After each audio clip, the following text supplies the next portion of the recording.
To all of us, someone whom I suspect needs no introduction, and that is Ched Myers. We are very happy to have Ched with us this weekend. He is a friend of so many of us and an inspiration to our movement for justice and peace and for a beautiful whole economy and ecology. Ched introduces himself, as always, as a fifth-generation Californian.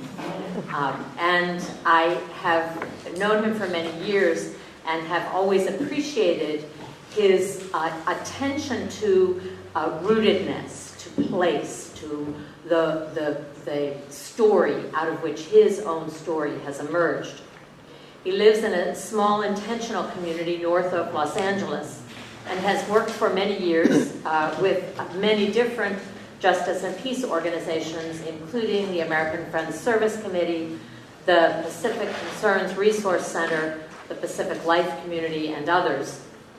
Ched is now a vital part of the Bartimaeus Cooperative Ministries. He has served on the faculty of many different institutions, including the Memphis Theological Seminary, the Fuller Theological Seminary, the Claremont School of Theology, and he's lectured at many other seminaries and universities and schools of theology. Ched is an author. I hope all of you have read his classic book, Binding the Strong Man on the Gospel of Mark. Its anniversary, 20th anniversary, edition was republished this year by Orbis, and it is a wonderful, new, but still the same great biblical exegesis of the Gospel of Mark. Ched's newest book, which he wrote with Elaine Enns, his wife and partner, is Ambassadors of Reconciliation, and I urge all of you to read that. I had the great gift of working with Ched on a follow-up to the Binding the Strong Man several years ago called Say to This Mountain, and enjoyed very much the process of working with a team to try to open up and understand the very deep exegesis that Ched had brought to the Gospel of Mark already by that time. Ched is engaged in an ongoing way in what he calls theological animation, biblical studies. He is a premier thinker in terms of the political reading of the gospel of scriptures, and does it with great energy and creativity. He is an activist, a writer, a community builder, a popular educator. He, in every occasion that I have heard Ched speak to a group, he has completely engaged the group, not only inspiring, but also pulling everyone into the process of thinking together. So we are blessed this morning and this weekend to have Ched Myers with us. Thank you, Ched, for coming. Welcome.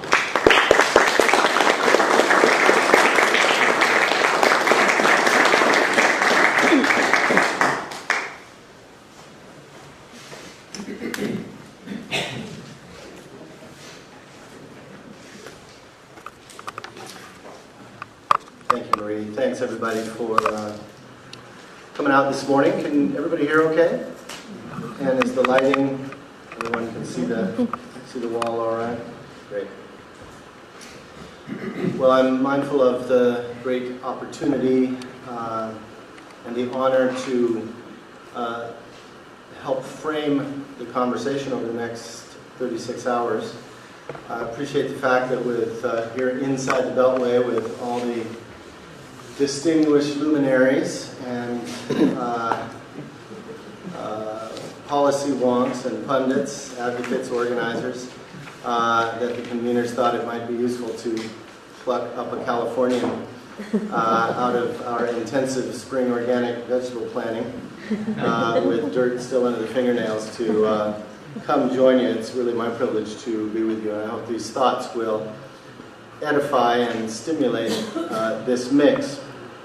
So I'm going to jump right into it, and this will be broad, hopefully not too dense, as a way of plotting out some points of conversation. In the fall of 2003, the journal Business Ethics had a thoughtful opinion piece by progressive journalist William Ryder in a preview of his book, The Soul of Capitalism, Opening Paths to a Moral Economy. Ryder wrote, "Most Americans, I'm convinced, have a sense that something is wrong in the contours of our supposed prosperity. The hunger is unnamed and seems part of what the system demands. The only remedy, we're told, is more.